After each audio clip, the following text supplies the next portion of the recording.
Hello guys, welcome to another video. Today we are going to talk about measuring non-current asset. We are going to talk about especially revaluation model.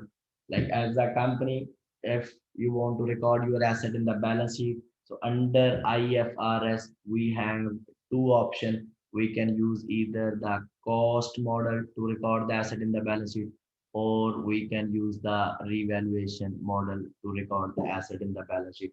But if you are US GAAP student, I mean, it's a CPA student or the CMA student, so please remember only the cost model is allowed, revaluation model is not allowed under US GAAP. So if you want to follow the cost model, how we can record the asset in the balance sheet. So this is how we can record by using the cost model. So we need a cost of asset. Okay. From the cost of asset, we will subtract accumulated depreciation of the asset. We will subtract also impairment losses, okay, which we will cover in the separate video. So this is how you will get the carrying value of the asset. But if you want to apply the revaluation model, so what we are going to do here, so this cost of the asset will be replaced with the revalued amount of the asset. Okay, so minus accumulated subsequent accumulated depreciation or impairment loss since the last date of revaluation. Okay, this is how you will get the carrying value under revaluation model. So please note, you should remember these point. Revalued revalued amount mean to say it's a open market value of the asset. Okay, sometime maybe if asset is highly specialized, maybe open market value is not available. At that time, you can use depreciated replacement cost as a market value. Okay, and you also remember the note because it's a choice under IFRS as per IAS 16. It's a choice. You can use cost model or revaluation model. But if you have adopted the revaluation model, please make sure the asset must be revalued regularly so that their carrying value do not differ materially from their fair values. Like you need to regularly review it, and you also need to make sure once an asset is revalued, so all asset within that class must be revalued. For example, you can't do this way. If you have 10 buildings and one building you are going to revalue and other buildings you are going to show at cost model, no. So you have to select this revaluation model for the entire class of the asset. Okay. So then here we have here in the revaluation actually how you will calculate revaluation surplus. First I'm going to talk about revaluation surplus because there could be a revaluation gain which is called surplus or revaluation loss which is called revaluation deficit also. Okay, so if you want to calculate the surplus, its idea is very simple.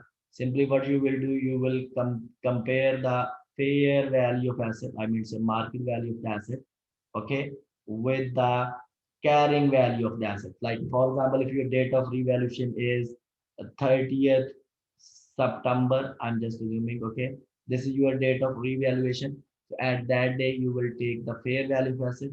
From there, you will subtract the carrying value. Fair.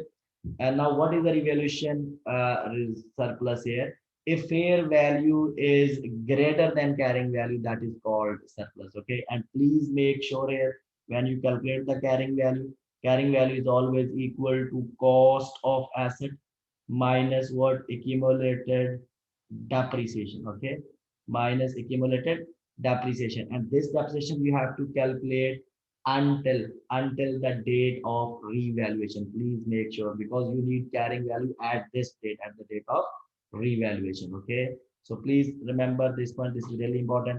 So as I told you, when the revaluation gain will arise, the gain on revaluation, if the fair value is greater than carrying value, that is called gain, and this gain you will always take it to the other comprehensive income. Okay, but there is a exception to this rule. What is the exception? The exception is that if the gain on the revaluation reverses a previous loss on revaluation where the loss was recognized in the profit and loss account, then the revaluation gain should be recognized in profit or loss account, not in other comprehensive income.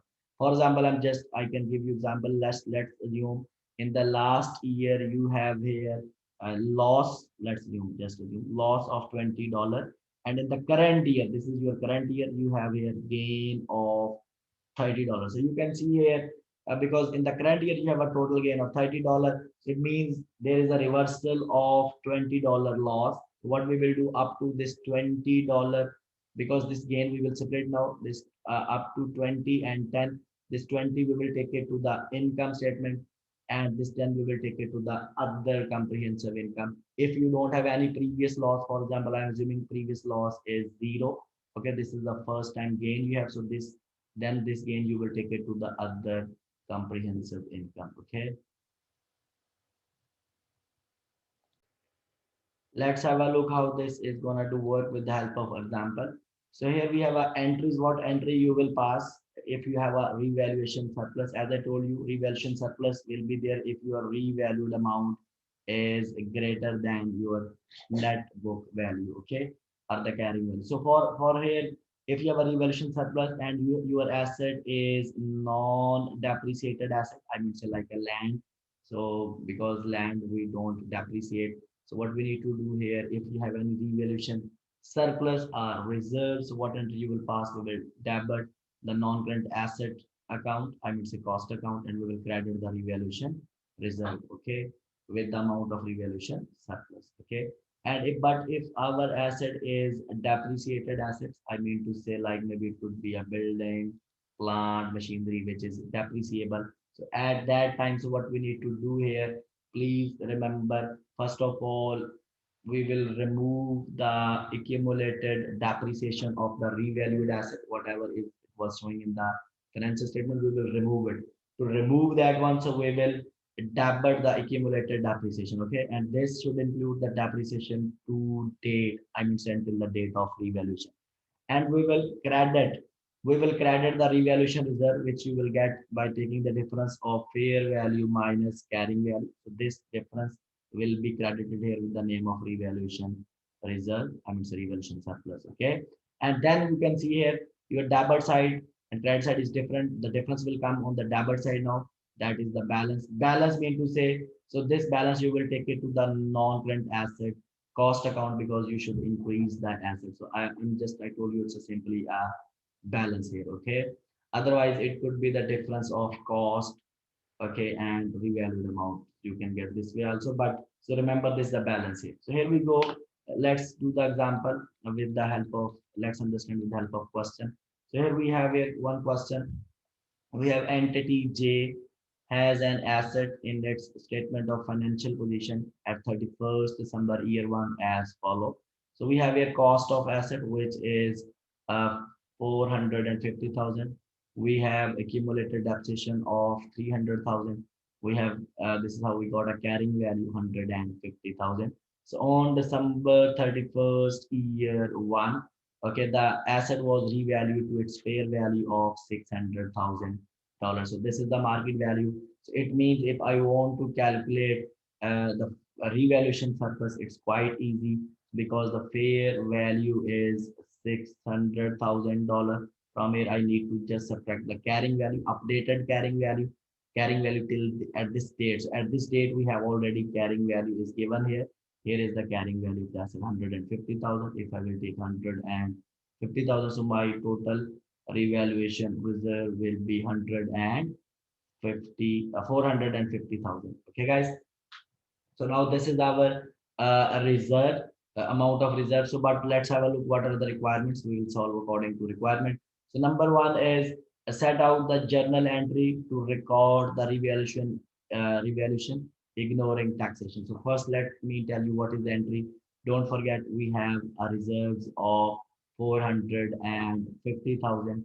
Okay, so here we go, and we have accumulated depreciation of 300,000, which we need to eliminate now at the date of revaluation. So first requirement, we are going to solve the double entry. So here we go for the entry. So here we have a ignoring taxation. So what you will do, first of all, we will debit the accumulated depreciation of 300,000. We will credit the revaluation reserve of 450,000, which you have calculated, and the difference, the balance of the debit side and the credit side, which is 150,000, you will take it to the asset cost account. It will be the debit here, okay. So this what is the entry, so which you will pass to record the revaluation. Okay. Now let's have a look. Please remember this revaluation reserve. We will take it to the other comprehensive income for the time being because there is no information provided regarding the previous loss. So here we go. Let's have a look. What is the next requirement? Requirement number B is explain how the revaluation would be reported in the financial statement for the year to 31st December year one. Of course, we will record in other comprehensive income. Okay, whatever revaluation reserve is there, 450,000. And from the other comprehensive income, then you will take it to the equity section. And equity means in the balance sheet. I mean, say from statement of comprehensive income, like we have a statement of comprehensive income. Under statement of comprehensive income, we have the heading of other comprehensive income. In the other comprehensive income, you will record the revaluation reserve. So this is what I can say. Under the other comprehensive income, so you will record revaluation reserve of 450,000. And then what you will do, this uh, revaluation reserve, of course, it will also go to the statement of changes in equity. Okay, statement of changes in equity. And there is a one head will be there, which is called accumulated other comprehensive income. This 450,000 you will record there also.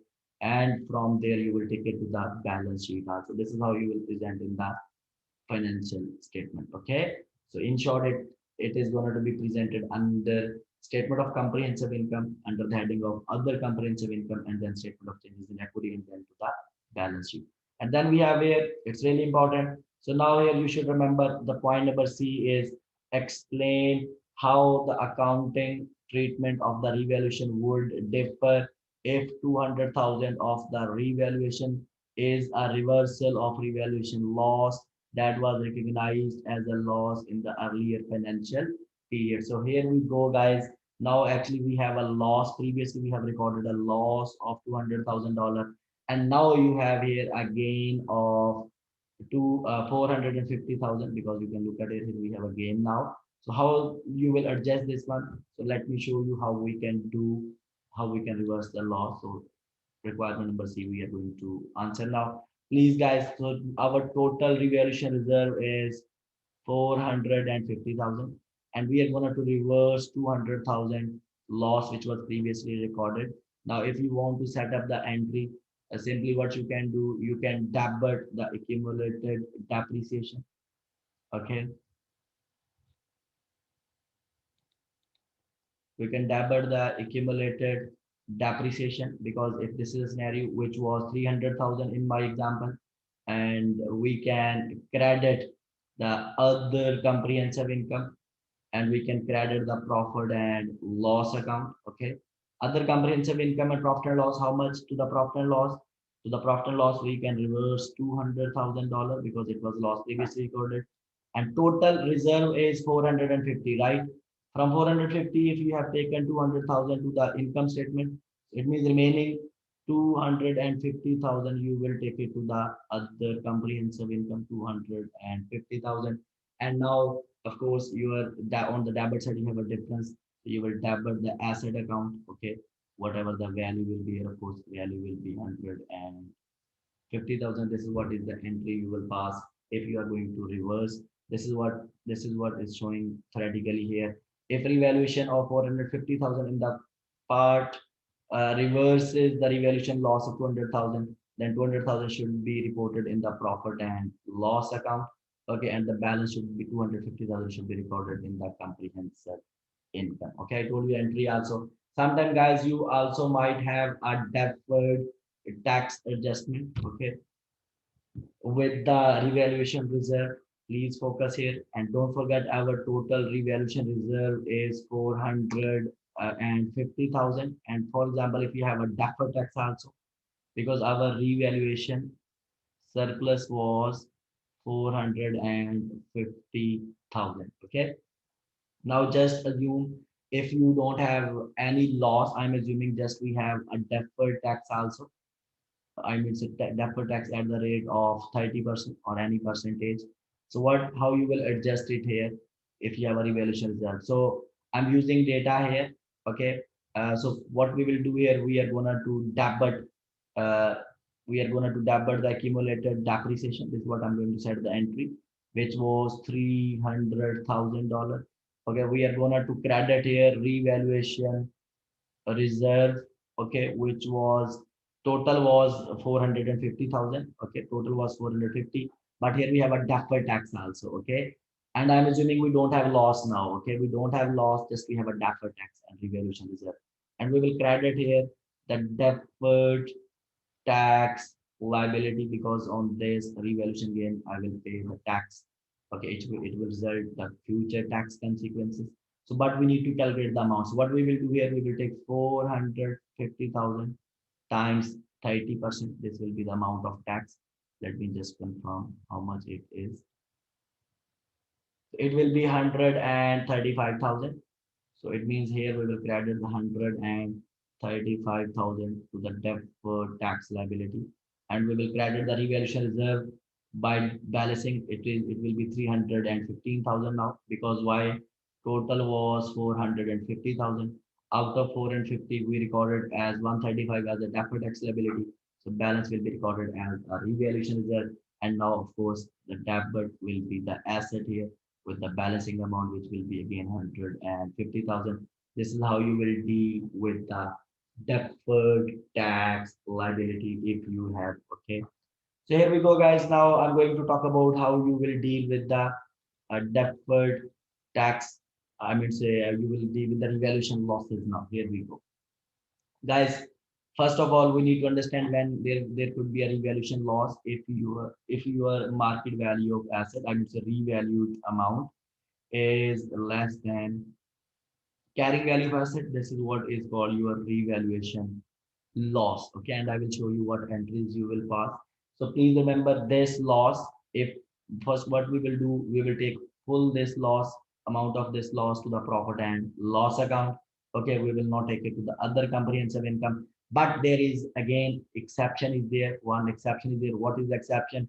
If the loss on revaluation reverses a previous gain on revaluation that was reported in other comprehensive income, then the decrease should be reported in other comprehensive income, not recognized as loss. Okay, so in short, if you have any previous gain which you have booked in the other comprehensive income, and now you have a loss, first you need to reverse the previous gain. Okay, we need to reverse that one, and then if your loss is bigger than that, the excess amount you will take it to the profit and loss account. How it will work, let me show you with the help of example. Don't you worry. So here we have a 2 years data now. Please focus with me. Again, we have example. We have entity J. Entity J had an asset in the statement of financial position at 31st December year one. Okay, so this is the data. We have a cost of asset for 50,000, accumulated depreciation 300,000, carrying amount 150,000. Now on December 31st year one, this is the first year, the asset was revalued to its fair value of $600,000. This is the revaluation amount in the year one. Okay. So then in year two, we have year two data also. Depreciation of $60,000 was charged on the asset. On December 31st, year two, the asset is revalued again and its fair value is 500,000 now. So let me tell you what happened in the first year first, then we will talk about for the second year. So let's see in year one what we can do here. So here we go, guys. In year one, please don't forget, in year one, our market value is 600,000 and our carrying value was minus carrying value was $150,000. It means we will have a $450,000 as revaluation gain. This is gain in the first year. Okay, this is year one I'm talking about. This is the year one. We have a gain here. Okay. Now what entry you will pass? So you will debit the accumulated depreciation with 300,000. We will credit the revaluation reserve by 450,000, and the difference we will take it to the asset side, debit side. Okay, debit will be the asset 150,000. Now look at here in your asset in the balance sheet in year one. Of course, your asset will be recorded at revalued amount, which is 600,000, and of course we have eliminated all the depreciation. In equity section, we will show in accumulated OCI 450,000 as a reserve in the balance sheet, and then here in statement of comprehensive income. Okay, under the other comprehensive income, you will show the revaluation reserve of $450,000. This is what is the year one. Okay, of course, this value will also be reflected in statement of changes in equity. Okay, now let's see what happened in year two. Don't forget your asset in the balance sheet in year one balance sheet. It's showing at 600,000. Okay, in year one. Now let's read one more time data for year two and then we will solve it. So in year two, what happened? There is a depreciation of 60,000 for year two, he told you. Okay, on the asset, 31st December year two, the asset revalued again and its fair value is 500,000. Now please remember, don't forget the data here. It's really important. In year one, our asset in the balance sheet is showing at $600,000. In year two, again, you have to revalue the asset. So you need to compare the fair value with the carrying value. And the fair value in year two is $500,000. And carrying value you need to calculate, which will be equal to revalued amount, this amount, which is $600,000 minus accumulated depreciation, which was 60,000 because they have calculated this depreciation. Huh? They have calculated this depreciation. It's given in the question. Okay. So it means your carrying value is how much? 540,000. And you can look at here, your fair value of asset is 500,000 and carrying value is 540,000. So you have a loss of $40,000. This is your revaluation loss. Okay. So what you will do here, this is what we are going to tackle with it. So here we go, guys, with the help of example. And here in year two, what you will do now here, guys. So we have a revaluation loss. Okay. So what entry you will pass? First, you need to understand the entry. First, what we will do, we will eliminate the accumulated depreciation of year two, which was 60,000. We will debit it. Okay.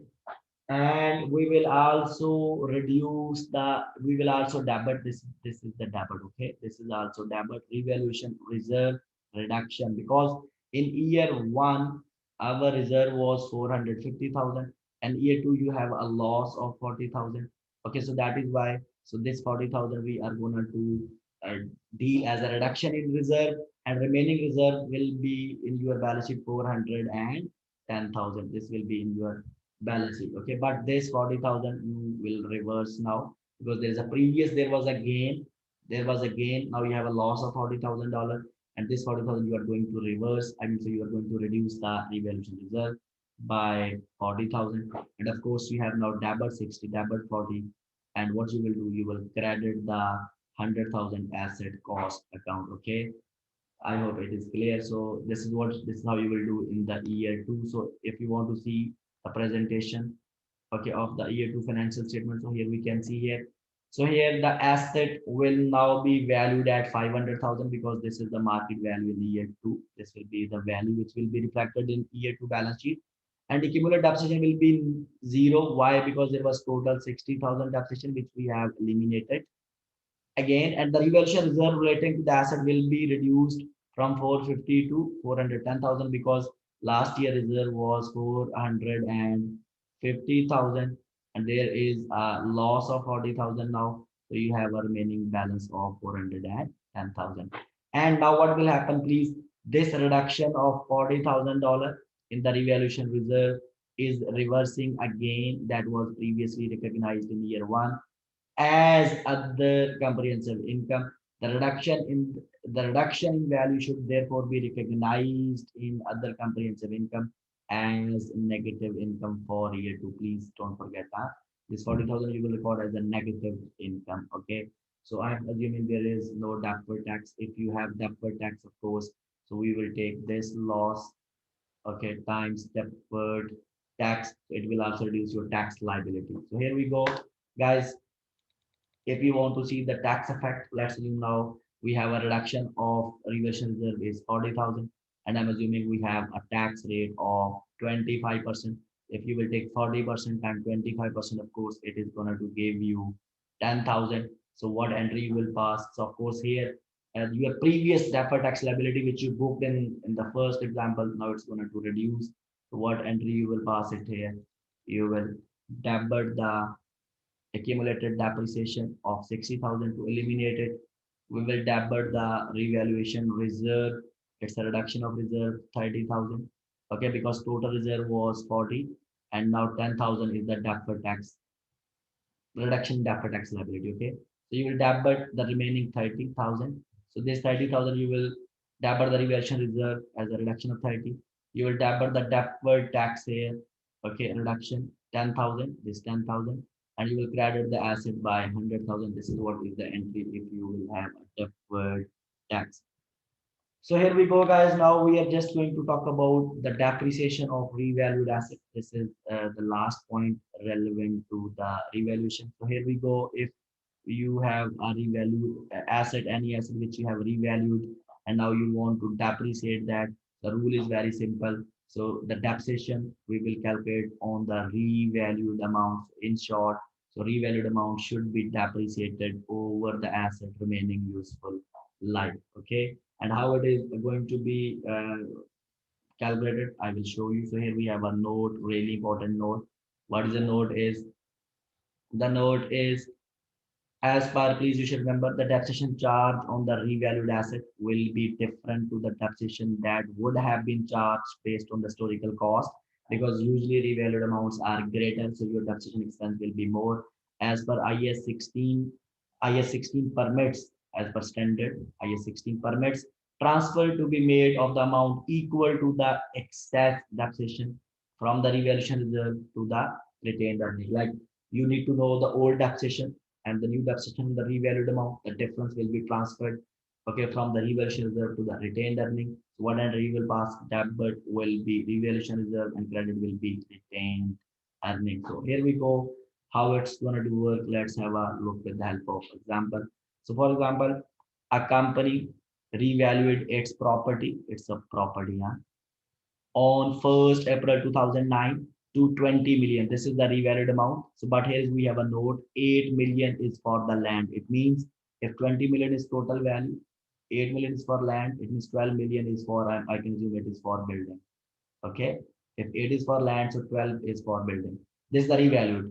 The property originally cost is 10 million. This is the cost, 2 million for the land. So this is the cost data. So total cost was 10, $2 million for the land. It means 8 million was for the building. Okay. So that's the original useful life is 40 years. It was 40 years and it is unchanged. The company policy is to make the transfer to realized profit in respect of excess depreciation. This is your policy because standard says you may do this. Okay. And please remember this property was acquired 10 years ago and total life is 40 years. And there is a policy to transfer, okay, the realized profit, okay, excess depreciation. What you are going to do here, so how will the property be accounted for in the year ended 31st March 20x10? So at the end of the year, how you are going to do actually. So here we go. So guys, so how we can do it here? Please remember, we have revalued a property on 1st April 2009, and this is our year and 31st March 2010. It means at the start of year we have revalued. So what we will do here, guys? First, let me show you the working first. Then we will see how asset will be reflected in the balance sheet. So first of all, guys, you have to calculate the gain on revaluation. For that, what you need to do, you need to compare the fair value with the carrying value. Fair value of entire clause is 20 million, and carrying value you have to calculate now. Carrying value, okay, how you can calculate? Please have a look here, because in the carrying value, he told you, if you will look at it, total cost was 10 million. Okay, minus 2 million was for land. It means 8 million was for the building. And because land is not depreciated and building is going to be depreciated, so that's why you need to calculate the depreciation of the building for the 10 periods. So this is what we are going to do here. So we are going to take 10 million minus 2 million, which will give you value of building, divided by 40 years. So this will give you per year depreciation, multiply by 10 years. So this will give you depreciation of 10 years. So if you will get the depreciation, this depreciation, you will subtract the cost of the asset. Okay, the cost of the total cost of the asset was 10 million. Okay, so in short, so from the 10 million total cost, you are going to subtract the depreciation of the building carrying value of the building and carrying value of the land. Carrying value of the land is 200,000. I hope it is clear. So guys, if you will do this way, so you will get it here automatically, the carrying value of the asset. Okay, and your market value is 20 million of entire property. So you have a revaluation gain of 12 million. Okay, so now what entry you will pass? Okay, because we are treating land building together, so we will first of all debit the accumulated depreciation. Accumulated depreciation, how you got here? We got the accumulated depreciation here, this way. So we here we have this is the accumulated depreciation. This will give you accumulated depreciation, this equation. So we have a 10 million minus 2 millions, it will give you value building, but the 40 years depreciation, it will give you depreciation per year. Multiply by 10 years, you will get accumulated depreciation. So guys, so your accumulated depreciation was 200,000. So you will debit the cumulative depreciation. You will also credit the revaluation reserve with the 12 million with this value. And now you will see the differences on debit side. So asset will be debited with the 10, which is the difference. I mean, debit will be the property, okay, with the 10 million. Now the point is how much the excess depreciation you will transfer, okay, from revaluation reserve to the retained earnings. So this we should know. Now first we need to know the depreciation charge, okay, for the new asset on the revalued amount. Please remember, now if you want to calculate depreciation, total market value, fair value was 20 million. Out of 20 million, you have a value of land which is 8 million. So it means remaining 12 million is for the building. So we this is what we are going to do. So, and now remaining life you will divide with the 30 years, because total life was 40 years, 10 years has passed, 30 years is the remaining. So if you will take 12 million divided by 30, okay, 12 divided by 30, so you will get depreciation, okay, which will give you $400,000. Okay, so if you want to pass entry, what entry you will pass first? Taxation for the period. You have to pass entry debit depreciation expense and credit accumulated depreciation. Now the point is how much amount of taxation we are going to transfer from the reserve to the retained earnings. So simple is that you need to calculate two depreciation. You also need to calculate the old depreciation also. How? The old total cost was 10 million, in which there was a value of land 2 million, remaining value is 8 million for the building, and there was a life of 40 years. So 8 million divided by 40 years, so you will get taxation of 200,000. It's calculated here. It's calculated here.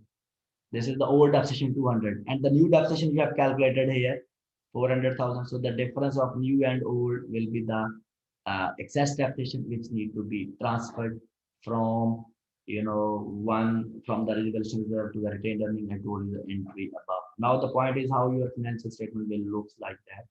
So here we go.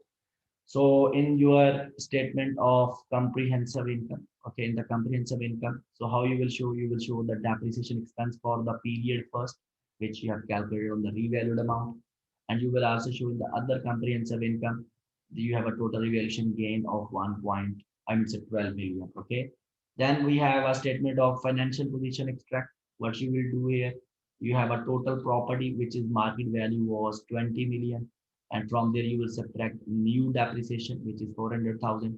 So this will be the carrying value of non-current asset. Okay, and in equity section, what you will do, you have your revaluation reserve which is 12,000 minus 2,000, because you have transferred excess taxation. So this will be your remaining revaluation reserve.